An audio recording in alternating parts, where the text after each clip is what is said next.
Cheers. That was really awkward. Wow.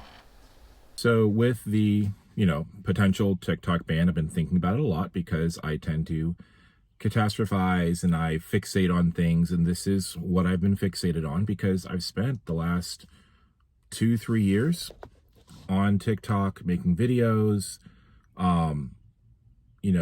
You guys have helped me build a community here. And so the idea of losing that is kind of stressful.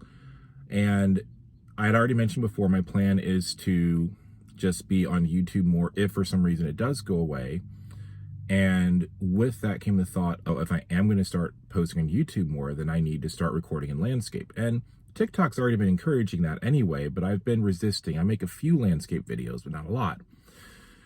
Anyway, I realized that this is a perfect opportunity for me to challenge myself in a safe way. Switching to recording in landscape, it creates stress not because I'm actually scared of it, but because I'm so used to recording in portrait all the time. And anytime I make a change after I've been doing something the same way for a long time, it does create stress. And sometimes it happens with life, with work, right? We encounter things we have to overcome. And so for me, I realized this is a perfect opportunity for me to practice my coping skills, my getting out of my comfort zone skills in a safe way because there's no danger in doing this. So anyway, I guess my point is sometimes we're presented with things that are frustrating, but they are opportunities to grow and to change. And if we can capitalize in the moments when it's safe to do so, then hopefully it'll prepare us for those moments when we need to keep our wits about us. I hope that made sense. How do you manage stress or times of change or dealing with being outside of your comfort zone?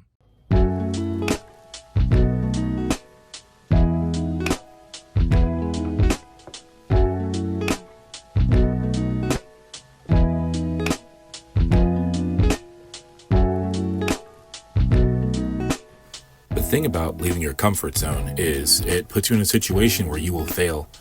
Not might fail, will fail. And failure is scary, but it's like that quote from Kung Fu Panda 3. If you only do what you've always done, you will never be more than you are right now. How many companies, how many people stay in their comfort zone only to watch opportunities pass them by? So for me, doing something as simple as changing the way I record videos will put me in a position where I'm going to make mistakes. And that's scary. I fear imperfection. I fear being laughed at for being imperfect, which is funny because that is exactly what I'm working on in therapy. So I guess this is timely. A chance to practice what my therapist has been encouraging me to do, to focus on progress, not perfection.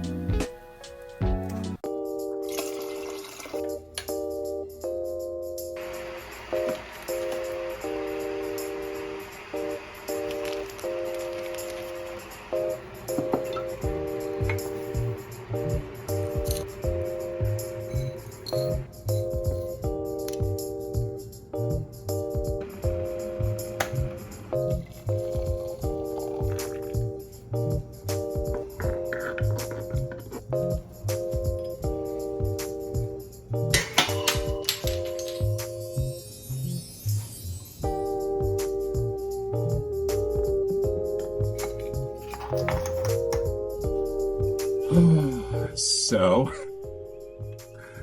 I cannot believe I broke the lid to one of my favorite teapots. Super frustrating. But this is a perfect opportunity for me to work on some of my mindfulness and self-compassion. So there's this part in the book that applies to my situation perfectly. When we make a mistake or fail in some way, like breaking the lid of our teapot, we are more likely to beat ourselves up than to put a supportive arm around our own shoulder. Think of all the generous, caring people you know who constantly tear themselves down. This may even be you, it's definitely me. Self-kindness counters this tendency so that we are as caring towards ourselves as we are toward others.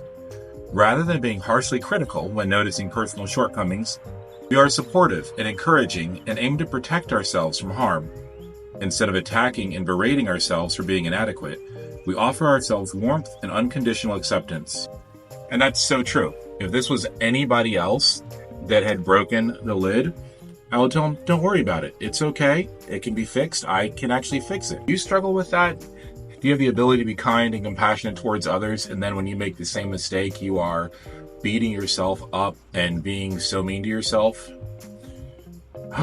Anyway, so it's okay. It happens. I'm going to fix it and we'll move on with life.